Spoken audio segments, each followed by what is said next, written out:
लोकानां हितकाम्यया येन विज्ञानमात्रेण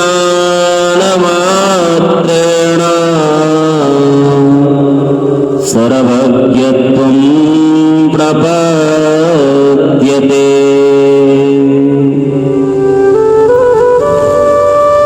तदहं संप्रवक्ष्यामि लोकानां हितकाम्यया।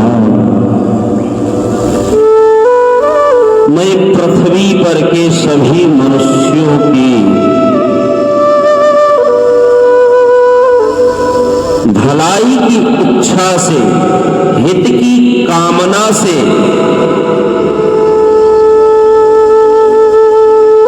येन विज्ञानमात्रेण सर्वज्ञत्वं प्रपद्यते, मैं इस राजनीति के विज्ञान को, जिसे चाणक्य नीति के नाम से जानते हैं,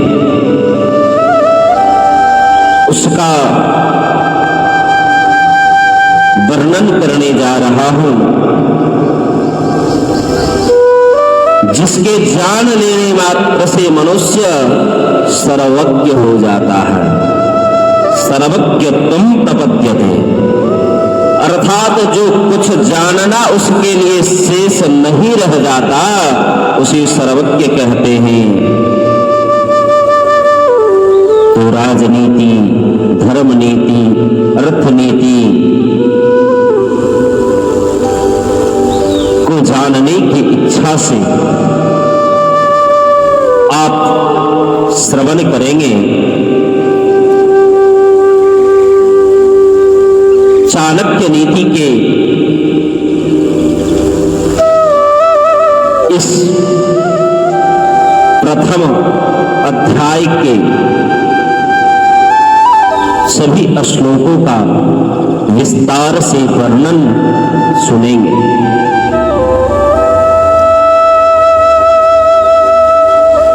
चाणक्य नीति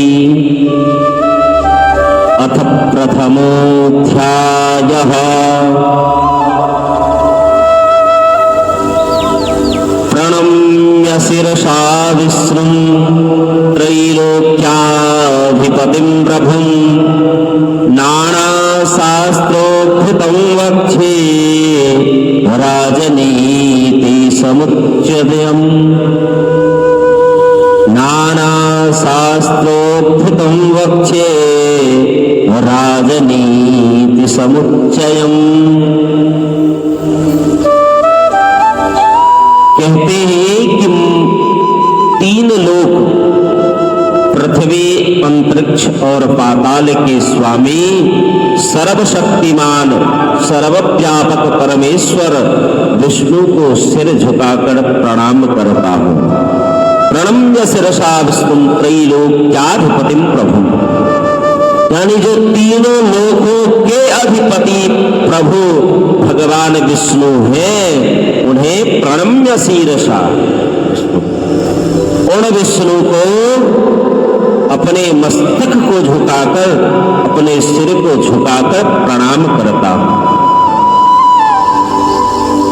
प्रभु को प्रणाम करने के बाद मैं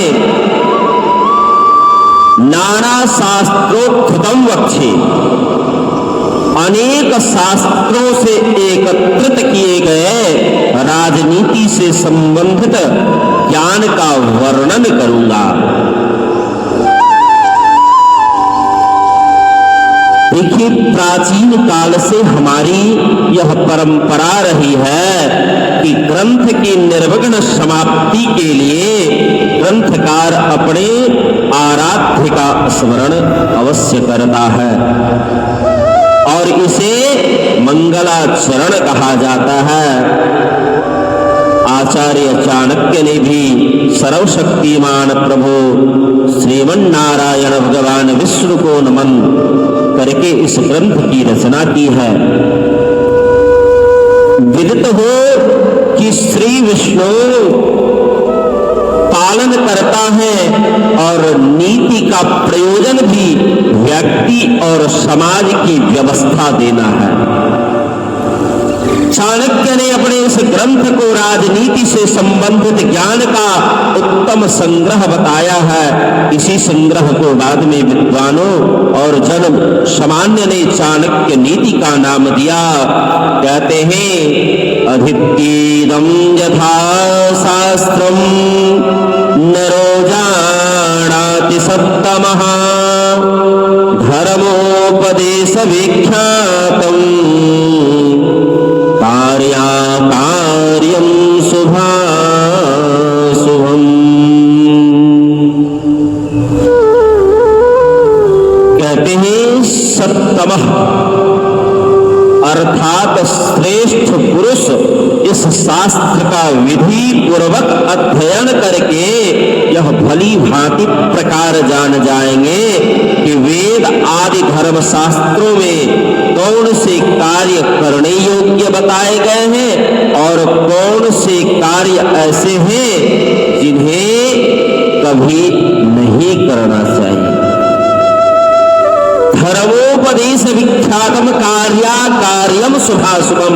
ऐसे कौन से वह कृत्य हैं जो शुभ हैं और कौन से कार्य कौन से कृत्य हैं जो अशुभ हैं। कौन से धर्मों के बारे में बताते हैं, क्या पुण्य है और क्या पाप है तथा धर्म और अधर्म क्या है, इसकी जानकारी भी इस ग्रंथ से हो जाएगी। क्योंकि मनुष्य के लिए यह आवश्यक है कि कुछ भी करने से पूर्व उसे इस बात का ज्ञान हो कि वह कार्य करने योग्य है या नहीं। उसका परिणाम क्या होगा, पुण्य कार्य और पाप कर्म क्या है, श्रेष्ठ मनुष्य ही वेद आदि धर्म शास्त्रों को पढ़कर भले बुरे का ज्ञान प्राप्त कर सकते हैं। परंतु यहाँ यह बात जान लेना भी आवश्यक है कि धर्म और अधर्म क्या है। इसके निर्णय में प्रथम दृष्टि में धर्म की व्याख्या के अनुसार किसी के प्राण लेना अपराध है और अधर्म भी, परंतु लोकाचार और नीति शास्त्र के अनुसार विशेष परिस्थितियों में ऐसा किया जाना धर्म के विरुद्ध नहीं माना जाता है। जैसे कि पापी का वध और अपराधी को दंड देना भी इसी श्रेणी में आते हैं। श्री कृष्ण ने अर्जुन को युद्ध की प्रेरणा दी, उसे इसी विशेष संदर्भ में धर्म कहा जाता है। कहते तदहं संप्रवक्ष्यामि लोकानां हितकाम्या, कि मानव के कल्याण की कामना से राजनीति के उस ज्ञान का वर्णन करूंगा जिसे जानकर मनुष्य सर्वज्ञ हो जाता है। येन विज्ञानमात्रेण सर्वज्ञत्वं प्रपद्यते। यह संपूर्ण ग्रंथ जो है ना विज्ञान मात्र है। चाणक्य कहते हैं कि इस ग्रंथ को पढ़कर कोई भी व्यक्ति दुनियादारी और राजनीति की बारीकियां समझकर सर्वज्ञ हो जाएगा। यह सर्वज्ञ से चाणक्य का अभिप्राय ऐसी बुद्धि प्राप्त करना है जिससे व्यक्ति में समय के अनुरूप प्रत्येक परिस्थिति में कोई भी निर्णय होने की क्षमता आ जाए। किसी भी कार्य को करने से पूर्व उस कार्य की लाभ हानि का ज्ञान आ जाए। उस कार्य के करने से पूर्व उस कार्य की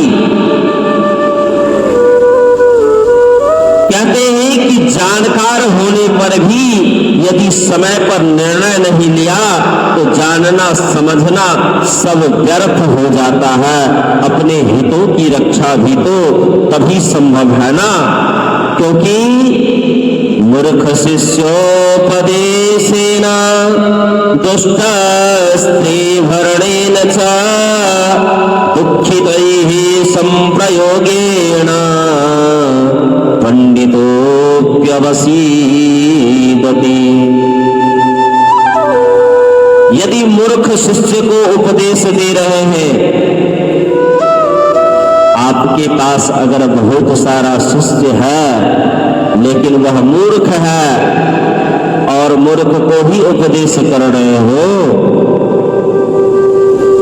अगर आपकी स्त्री दुष्टा है, व्यभिचारिणी है और उसका भरण पालन पोषण कर रहे हो, धन के नष्ट होने तथा दुखी व्यक्ति के साथ व्यवहार रखते हो, जो निर्धन है, जो दुखी है, उसके साथ बुद्धिमान व्यक्ति नहीं रहते, क्योंकि उसके साथ रहने मात्र से उसके दुख से दुखी होना ही पड़ेगा। चाणक्य कहते हैं कि मूर्ख व्यक्ति को ज्ञान देने से कोई लाभ नहीं होता, अपितु सज्जन और बुद्धिमान लोग उससे हानि ही उठाते हैं। अब उदाहरण के लिए मान लीजिए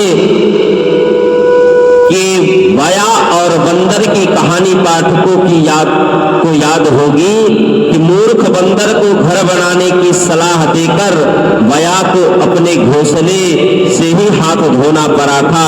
इसी प्रकार दुष्ट और उल्टा स्त्री का पालन पोषण करने से सज्जन और बुद्धिमान व्यक्तियों को दुख ही प्राप्त होता है।